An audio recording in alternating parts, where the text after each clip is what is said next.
Hey guys, we're ready for chapter 3 of Refugee. We're going to introduce the third character, Mahmoud. Mahmoud lives in Syria in 2015. So this is the most recent story of someone who grew up in Syria. Here we go. Mahmoud Bishara was invincible, and that's exactly how he wanted it. Invisible. Being invisible was how he survived.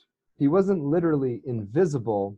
If you really looked at Mahmoud, got a glimpse under the hoodie he kept pulled down over his face, you would see a 12-year-old boy with a long, strong nose, thick black eyebrows, and a short cropped black hair. He was stocky, his shoulders wide and muscular despite the food shortages. But Mahmoud did everything he could to hide his size and his face, to stay under the radar. Random death from a fighter jet's missile or a soldier's rocket launcher might come at any moment when you least expected it. To walk around getting noticed by the Syrian army or the rebels fighting them was just inviting trouble. Mahmoud sat in the middle row of desks in his classroom where the teacher wouldn't call on him. The desks were wide enough for 3 students on each, and Mahmoud sat between 2 other boys named Ahmed and Nedal. Ahmed and Nedal weren't his friends. Mahmoud had no friends. It was easier to stay invisible that way. One of the teachers walked up and down the hall ringing a handbell, and Mahmoud collected his backpack and went to find his little brother, Walid. Walid was 10 years old and 2 grades below Mahmoud in school. He too wore his black hair cropped short, but he looked more like their mother, with narrower shoulders, thinner eyebrows, and a flatter nose, and bigger ears. His teeth looked too big for his head, and when he smiled, he looked like a cartoon squirrel. Not that Walid smiled much anymore. Mahmoud couldn't remember the last time he'd seen his brother laugh or cry or show any emotion whatsoever. The war had made Mahmoud nervous, twitchy, paranoid. It had made his little brother a robot. Even though their apartment wasn't far away, Mahmoud led Walid on a different route home every day. Sometimes it was the back alleys. There could be fighters in the streets who were always targets for the opposition. Bombed out buildings were good too. Mahmoud and Walid could disappear among the heaps of twisted metal and broken cement, and there were no walls to fall on them if an artillery shell went whizzing overhead. If a plane dropped a barrel bomb, though, you needed walls. Barrel bombs were filled with nails and scrap metal. And if you didn't have a wall to duck behind, you'd be in trouble. It hadn't always been this way. Just 4 years ago, their home city of Aleppo had been the biggest, brightest, most modern city in Syria, a crown jewel of the Middle East. Mahmoud remembered neon malls, glittering skyscrapers, soccer stadiums, movie theaters, and museums. Aleppo had history too, a long history. The old city at the heart of Aleppo was built in the 12th century, and people had lived in the area as early as 8,000 years ago. Aleppo had been an amazing city to grow up in until 2011, when the Arab Spring came to Syria. They didn't call it that then. Nobody knew a wave of revolutions would sweep through the Middle East, toppling governments and overthrowing dictators and starting civil wars.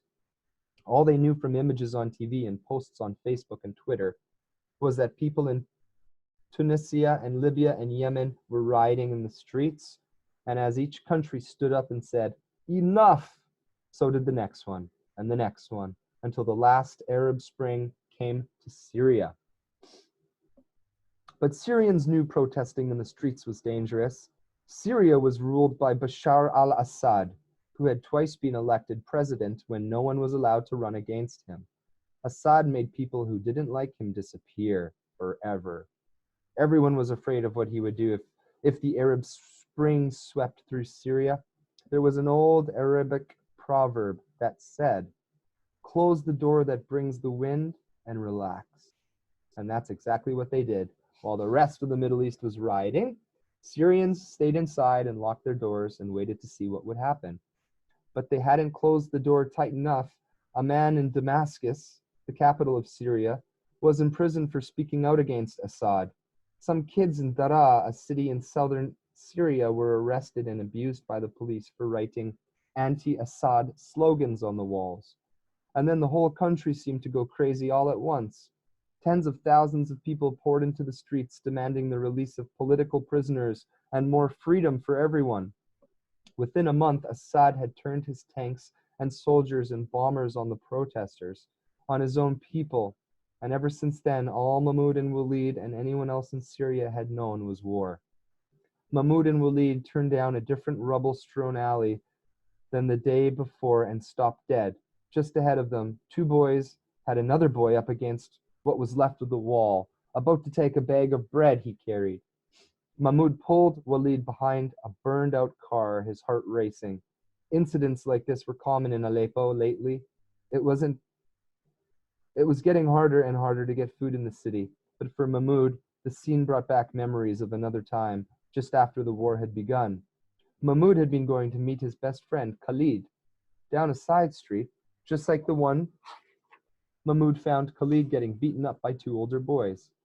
Khalid was a Shia Muslim in a country of mostly Sunni Muslims. Khalid was clever. He was smart, always quick to raise his hand in class and always with the right answer. He and Mahmud had known each other for years, and even though Mahmud was Sunni and Khalid was Shia, that had never mattered to them. They liked to spend their afternoons and weekends reading comic books and watching superhero movies and playing video games. But right then, Khalid had been curled into a ball on the ground, his hands around his head while the other boys beat him. "Not so smart now, are ya?" one of them had said. "Shia should know their place. This is Syria, not Iran." Mahmud had bristled. The differences between Sunnis and Shiites was an excuse.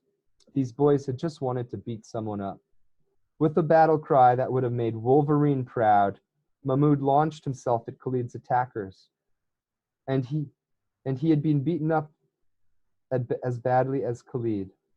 And from that day forward, Mahmud and Khalid were marked. The two older boys became Mahmud's and Khalid's own personal bullies, delivered repeated problems after class. That's when Mahmud and Khalid had learned how valuable it was to be invisible. Mahmud stayed in the classroom all day, never going to the bathroom or the playground. Khalid never answered another question in class, not even when the teacher called on him directly. If the bullies didn't notice you, they didn't hurt you. That's when Mahmud had realized that together. He and Khalid were bigger targets. Alone, it was easier to be invisible. It was nothing they had said to each other, just something they had came to understand. And within a year, they had drifted apart, not even speaking to each other as they passed in the hall. A year after that, Khalid had died in an airstrike anyway. It was better not to have friends in Syria in 2015. Mahmud watched as these two boys attacked the boy with the bread, a boy he didn't even know. He felt the stirrings of indignation, of anger, and of sympathy.